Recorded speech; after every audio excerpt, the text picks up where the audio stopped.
ಶಿವಣ್ಣ ಕೂಡ ಅಲ್ಲೇ ಇದ್ರು, ಪಾಪ ಅವ್ರಿಗೆ ಗೊತ್ತೇ ಇಲ್ಲ.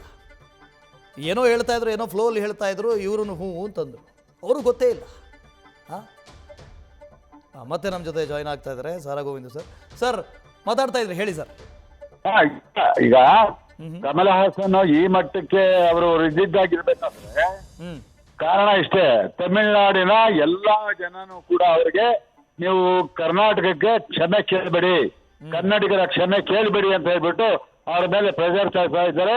ಇದಕ್ಕೆ ಸಿಕ್ಕಾಕೊಂಡಿದ್ದಾರೆ ಕಮಲ ಹಾಸನ್ ವ್ಯವಹಾರ ಮಾಡಿ ಸಿನಿಮಾ ಮಾಡಿದ್ದಾರೆ.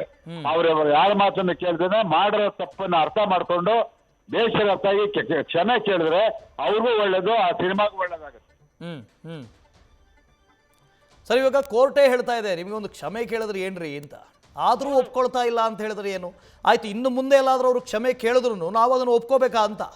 ಯಾರನ್ನೋ ಬಲವಂತವಾಗಿ ಕುತ್ತಿಗೆ ಹಿಸ್ಕಿ ನೀನು ಕ್ಷಮೆ ಕೇಳು ಅಂತ ಕೇಳಿ ಅವ್ನು ಕ್ಷಮೆ ಕೇಳಿದ್ರೆ ಅಂಥ ಕ್ಷಮೆಗೆ ಮರ್ಯಾದೆ ಇದೆಯಾ?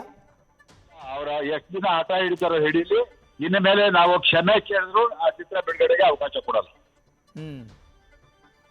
Okay sir, thank you sir ನಮ್ಮ ಜೊತೆ ಮಾತನಾಡಿದ್ದಕ್ಕೆ.